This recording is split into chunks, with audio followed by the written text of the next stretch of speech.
Kanse, good afternoon. I'm Krisanach Gate. Welcome to APTN National News. Thank you for joining us. The province of Ontario and the Aroland First Nation have signed an agreement to connect the Ring of Fire area, 500 kilometers northeast of Thunder Bay, to southern markets. The Ring of Fire area holds critical minerals like cobalt, nickel, copper, platinum, and chromite. Aroland Chief Sonny Gainan signed what's being called a Shared Prosperity Agreement with Ontario. It maps out plans to increase economic growth and build and upgrade infrastructure in Northern Ontario. The agreement will include upgrades to the Anaconda and Painter Lake roads, which connect to the Ring of Fire to the south. $70 million will be set aside to build the Greenstone electricity transmission line, and $20 million will be for community infrastructure projects that support business development and boost community well-being. We'll have more on this in our evening newscast.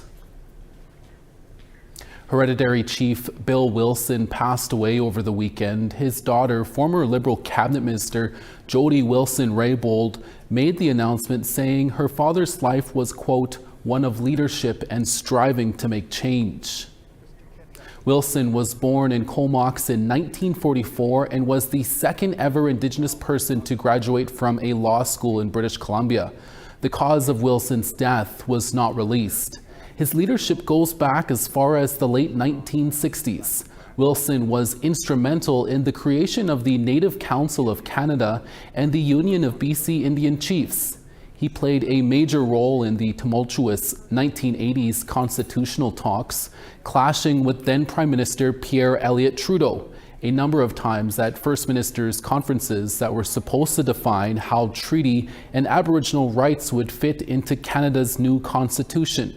Here's what Grand Chief Stuart Phillips said about one confrontation with former Prime Minister Pierre Elliott Trudeau.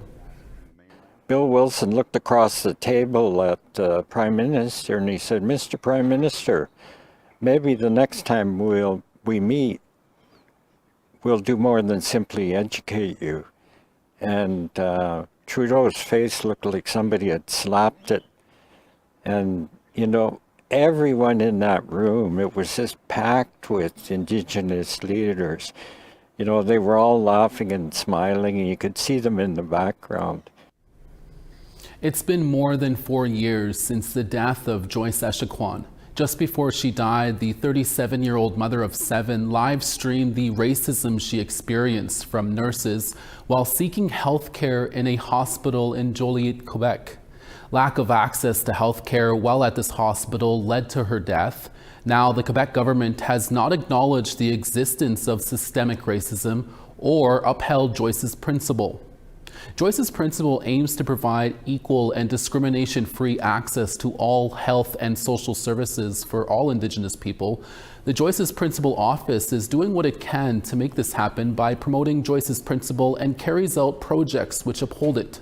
On Tuesday, the office launched an ambassadorship program. It comprises ambassadors across different industries within health and social services. They support organizations by offering training on cultural security and how to uphold Joyce's principle in order to improve health and social services for First Nations clientele. Alice Echaquan is Joyce's cousin. On a un psychologue, on a un pédiatre, on est toutes dans divers milieux. Moi, je suis en psychosocial, en relation d'aide. Et alors, on connaît, nous autres, dans le fond, on veut apporter surtout un changement positif quand on rencontre les différentes organisations. On veut surtout affirmer où il est fort qu'on est capable. C'est un grand chemin, oui, mais on est capable de faire changer les choses de notre présence, de notre accompagnement envers les organisations aussi. On est capable de crier haut et fort, de dire justice pour Joyce. Construction started on Monday on a new water treatment plant on Manitoulin Island, and it's 3 decades in the making. Officials gathered Friday for a groundbreaking ceremony. CTV's Ian Campbell has more. And with the shovels, a signal was sent from Chibasing. Their days of finding water would soon be over. Lots of emotions. It's a day of disbelief and belief. Shibasing is a smaller nation, roughly 80 call it home, just within reach of Sudbury. It's close enough where doing big shopping trips in the city isn't unheard of, and it's been under a boil water advisory since the early 90s. They haven't been able to consume water here for more than 30 years. We shouldn't have to drink that water, and we shouldn't have to bathe in that water. An emotional moment for many. Bobby Sue Kells Riberty had to leave the community many times just to lobby for funding. Our chief has been dealing with this issue for over 32 years, and it's amazing to see where we've come so far to be able to break ground today and celebrate clean drinking water. Officials here tell me this is a whole new era for Shibasing. Just a few hours away from Sudbury, there are children here who don't even know what it's like to be able to drink clean water from a tap. Large, full jugs of drinking water line the walls of their community center. It's a dream of people like Jonathan Riberty's Bobby Sue's husband, a water operator and father who's also played a leading role that one day the jugs would no longer be needed. You're gonna make me cry right now. It's gonna be amazing. It's gonna be the best thing since sliced bread. Because the thing is that we've never had potable water, and my kids don't feel safe turning on a tap. Well, it's going to give us back the space in our community center for sure. The project will take 2 years. The new system will be piped directly into homes. There will also be a fail-safe to keep pressure up in the event of a loss in power. It's going to be so nice to not worry about if my water jug is full to grab a cup of coffee in the morning. It'll be nice. Ian Campbell, CTV News, Shibasing. Such great news. We have to take a short break, but we have more stories when we come back. Stay with us.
Welcome back. Nominations are now open for the annual SaskTel Indigenous Youth Awards of Excellence.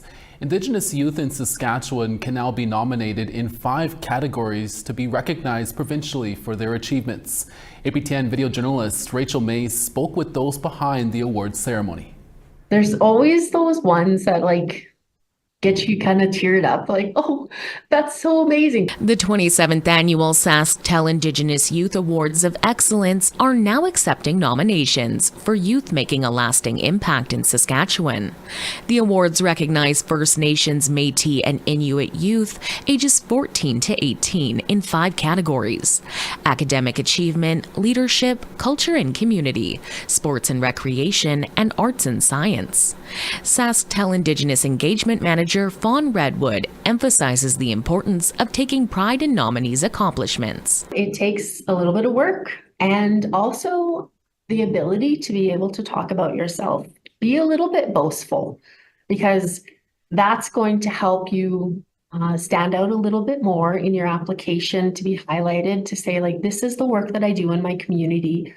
This is how I help people, elders or youth, anything else, to really tell that story of your accomplishments, because a lot of people do that work already, but to be able to vocalize that and tell that story. Applicants must provide 2 letters of recommendation, proof of Indigenous ancestry, and evidence of their ability in 1 award category. Winners will be brought to Regina on June 6th for the ceremony to receive their award, gifts, and a cash prize to support their future achievements. The Wichitawin Foundation partners with SaskTel to make the awards possible. Doug Burnett, a board member of the Wichitawin Foundation, says the foundation is proud to sponsor these awards. Every single year I come away completely amazed by the accomplishments of the youth.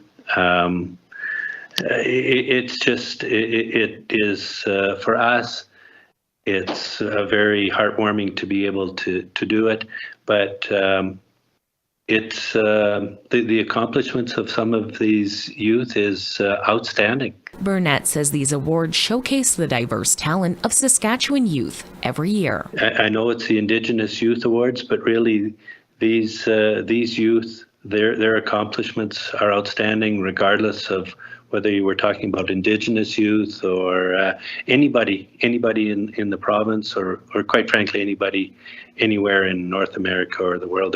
Their accomplishments are incredible, and their stories are extremely heartwarming in some instances. To nominate a youth, visit sasktel.com. Applications are due by April 18th.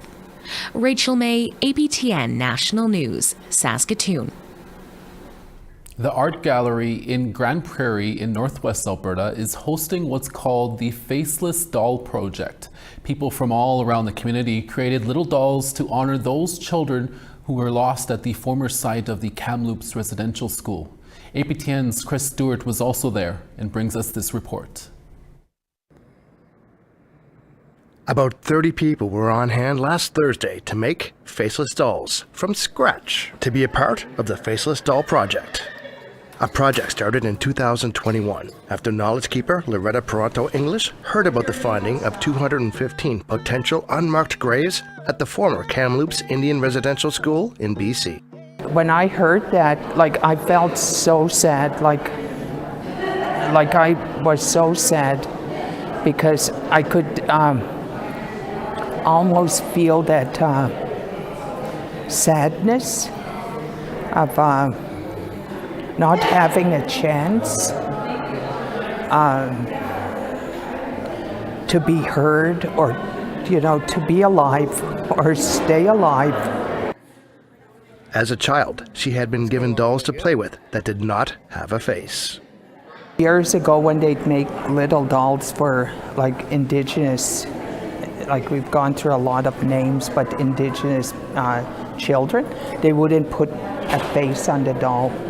And a lot of times that display signified a presence. And the idea to create Faceless Dolls was born to honor those 215 children with 215 faceless dolls. Just thinking back to all the dolls that I had, And I was thinking, okay, what should I do? So one evening I just cut out a little doll, then I sewed it together and then I stuffed it. And I don't know, I just kind of felt so kind of like alive, this little doll. She teamed up with longtime friend Natasha Okimau from the Grand Prairie Friendship Center. They needed a lot of dolls and went to elders, schools, and the community to ask them to make dolls and teach about residential school history. As a residential school and 60 Scoop survivor, Loretta is the perfect storyteller for the project. Her and I would go and do our little presentations. We talk about the history of residential school, the impact, and she would tell the story of her dolls that her father had made for her that were faceless, because her teaching that she had received that when we put a face on an object is that we're giving it a soul. So none of her dolls had faces, and so that way it's not keeping a spirit here. 17-year-old Métis student Bella Houle made a doll for the project. It was definitely interesting to find out about like the culture behind the faceless dolls and why they're faceless. I definitely think that was something that I think lots of people should know. This night was the first time Loretta was able to see the display at the art gallery. She and her granddaughter walked along the many faceless dolls, each one unique. And she spotted her doll, the first one she made, the one that started the Faceless Doll project. It will run until February 16th at the art gallery and will move to its permanent home in the traditional healing garden at the Grand Prairie Friendship Center. Chris Stewart, APTN National News, Grand Prairie, Alberta. A 13-part documentary series called Water Worlds premiered on APTN this month. It is the first Indigenous underwater exploration docuseries, and it's airing in Cree and English. Narrated by Tantu Cardinal, it is the brainchild of Len Morissette, who is our guest tonight on Face to Face. Well, I grew up in the Okanagan, and I guess water's always been freeing to me. I'm a giant man. I'm like Aquaman. Not good on land, but I'm great in water, right? So it was just one of those things where I always wanted to do an ocean show. I remember when I was a kid, you know, I'd watch Jacques Cousteau and stuff, and I just thought the ocean was amazing. And then as I got older and I started getting more in touch with my culture, because I'm urban Indigenous, you know, the water teachings and, you know, just being stewards really rang a bell with me. So we now want to tell you about this week's web poll question. Over on our website, we ask, if alcohol companies put health warning labels on their products, would it make you think twice about how much you drink? Your answers are yes, no, or I don't drink. You can go to our website at www.aptnnews.ca to have your say. If you're an Indigenous volleyball athlete in the prairies, you don't want to miss this next interview. We're back less than 3 minutes.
On the east, Halifax, sun and 4, Charlottetown, -1. La Grande River, -22, Happy Valley, Goose Bay, -10. Quebec City, -16, Gaspé, -6 and sun. Ottawa, -13, Peterborough, -13 as well. Wawa, -17, Thunder Bay, -9. Puckatawagan, -12, The Paw, -10. 2 in Gimli, Winnipeg, 1. Regina, 0, Saskatoon, 1. Meadow Lake, 1, La Ronge, -3 and sun. Fort McMurray, 6, Fort Chipewyan, 2. 7 in Red Deer, Edmonton, 7. And 7 in Vancouver, Penticton, 1. Prince Rupert, 4, Smithers, 2. -25 in Old Crow, Rock River, -28. 3 in Fort Simpson, Wati, -5. -21 in Fort McPherson, Colville Lake, -24. -34 in Chesterfield, Whale Cove, -33. And Clyde River, -20, Iqaluit, -7. This next interview is for all the young Indigenous volleyball athletes out there. Our next guest on the show is Joel Auger, who is from the Big Stone Cree Nation north of Edmonton, and he is also the founder and CEO of the Native Dream Team Project, or the NDT. We recently spoke to him about that project and all the big things he's doing to help Indigenous youth in sport. Here's that interview.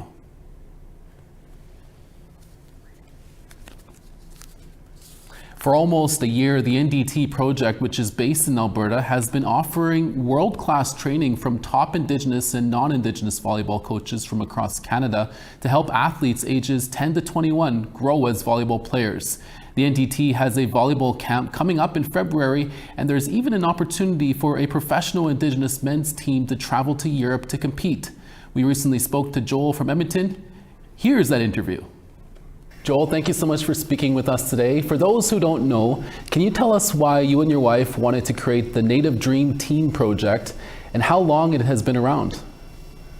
Yeah, so it kind of dates back to my whole journey of becoming a volleyball player and kind of lack of resources in our more remote and northern Indigenous communities. So back in 2018, I'll start really quick. I started the first NDT, Native Dream Team, which was a bunch of me and my friends from Alberta, Saskatchewan, kind of all played at the university or college, and a couple of us even overseas at that time. And then fast forwarded to just this past year, one of my cousins had asked me to help coach his team for the Alberta Indigenous Games. And through that, I just got approached by the community here where I'm from. Hey, you should do this more often. So we started the NDT project in July, I guess, I want to say. We started doing our first camps in June, registered in July. And yeah, I guess kind of the main reason we did it is to provide Indigenous kids with more resources to be able to excel in sport and kind of have that team environment. We provide a lot of leadership. Our medicine wheel camp focuses on obviously our 4 aspects of spiritual, emotional, physical, and mental health. So we're really focused more on developing the person more than the athlete as well, and kind of providing avenues to post-secondary institutions, and if they want to go that far, professional experiences. That's great to hear, Joel. Can you tell us what kind of reactions you get from Indigenous youth who take part in this project, and what kind of doors it opens for them when they get to take part in an opportunity like this?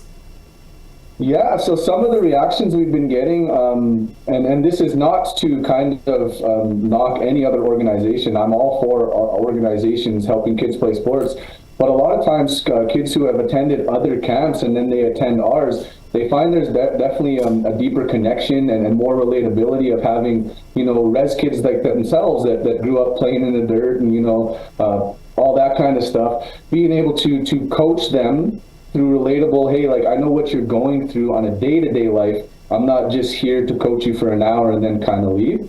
So we've been getting a ton of great feedback. Almost everywhere we went, we've been invited back. The kids are loving it. We do Instagram posts and stuff with them. And sorry, can you elaborate on the second part of that question again?